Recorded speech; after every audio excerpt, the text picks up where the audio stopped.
Secretary Rubio, my dear friend Marco,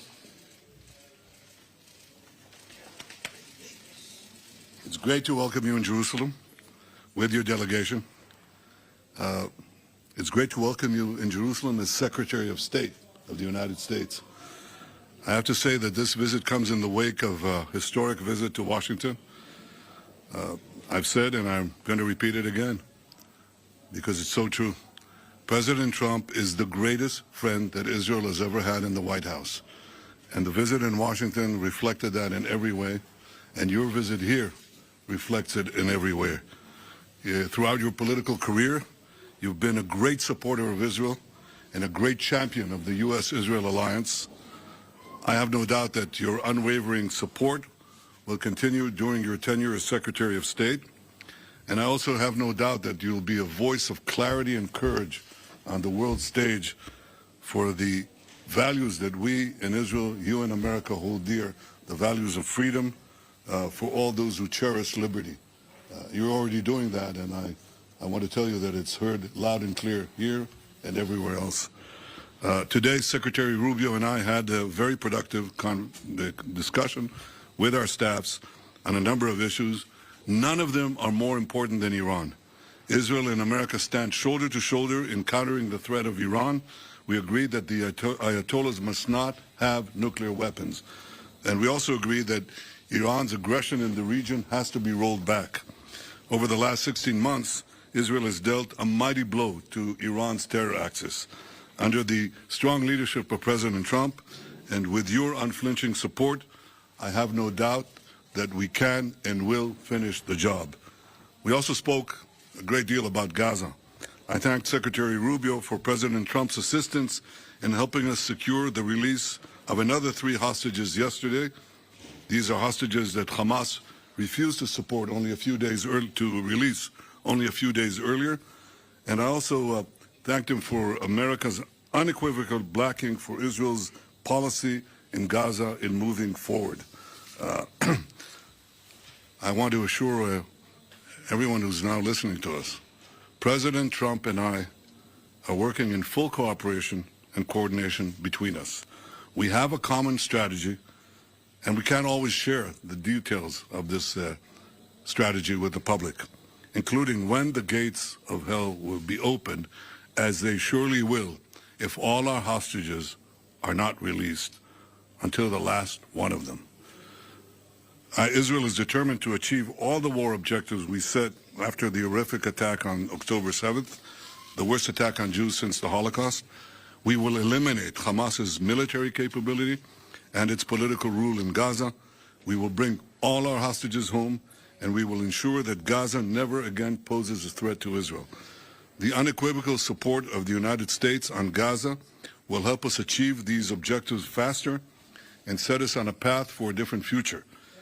Secretary Rubio and I discussed President Trump's bold vision for Gaza, for Gaza's future, how we can work together to ensure that that future becomes a reality.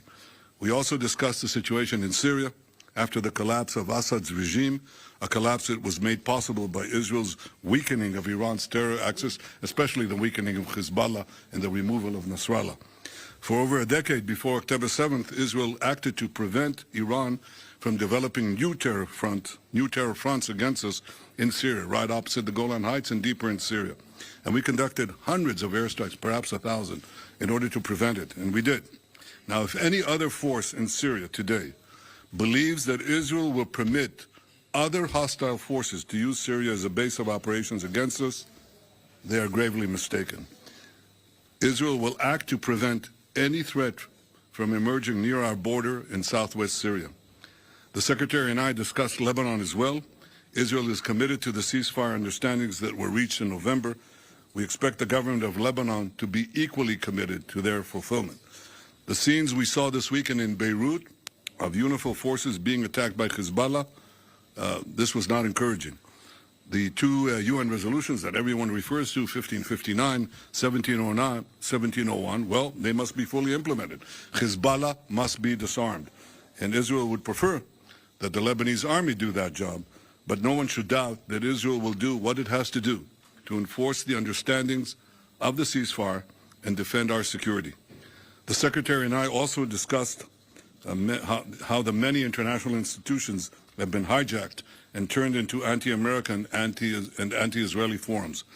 We see that in the UN General Assembly, in the UN Human Rights Commission, where anti-Americanism is rampant, and more resolutions are passed about Israel than the rest of the world combined.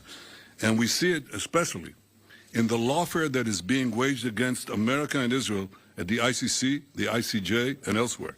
The ICC has outrageously libeled Israel and issued arrest warrants based on utter lies.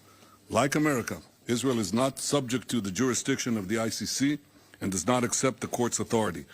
Israel commends President Trump and his administration for restoring his executive order against the ICC and for moving quickly to sanction ICC officials. The Secretary and I discussed working together to formulate a common strategy to deal with the threat of lawfare and neutralize this threat once and for all. So these are some of the issues we discussed today. Believe it or not, there were more, many more. We can say that the Middle East today has many opportunities, many challenges, and we think we can realize the opportunities and also meet the challenges.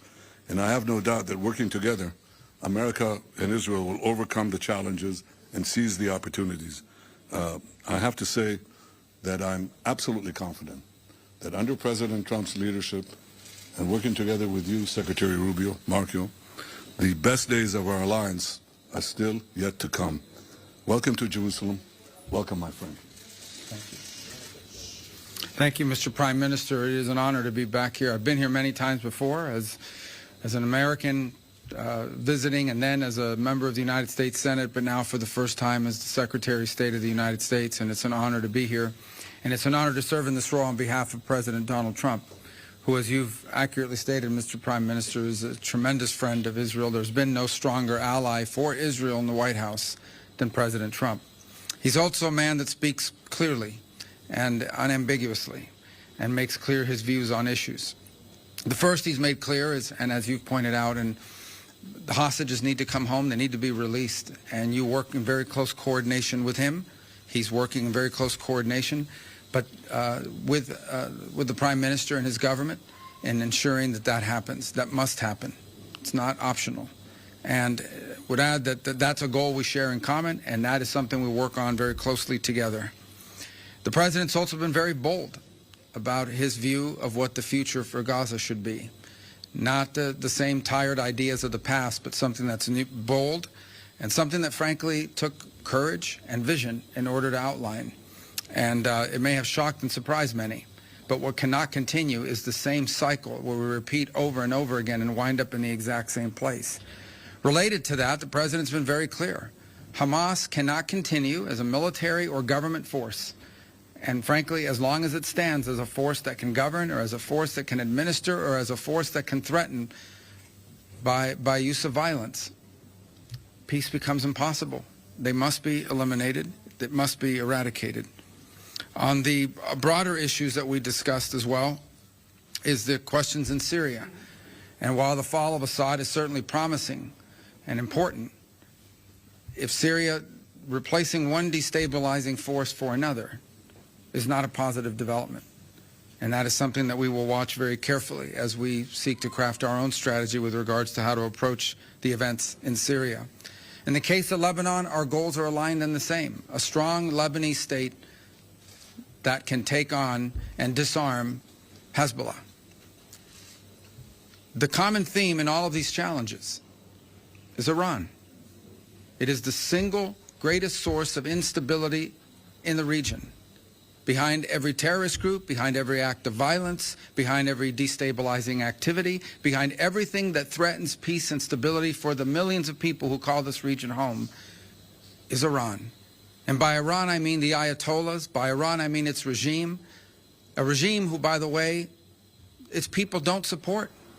The people of Iran are victims of that regime. And so I think it's important to constantly point that whether we talk about Hamas, or we talk about Hezbollah, or we talk about violence in the West Bank, or we talk about destabilization in Syria, or we talk about any of these issues, the militias in Iraq, they all have behind them one common theme, Iran. And that must be addressed. And there can never be a nuclear Iran. A nuclear Iran that could then hold itself immune from pressure and from action. That can never happen. The President's been clear about that as well. And so I close where I began by reiterating our strong support for our allies, very close allies and partners here in Israel, to the people of this great country, for whom we have tremendous love and respect for everything you're facing, have faced, and continue to face. It is an extraordinary story of bravery.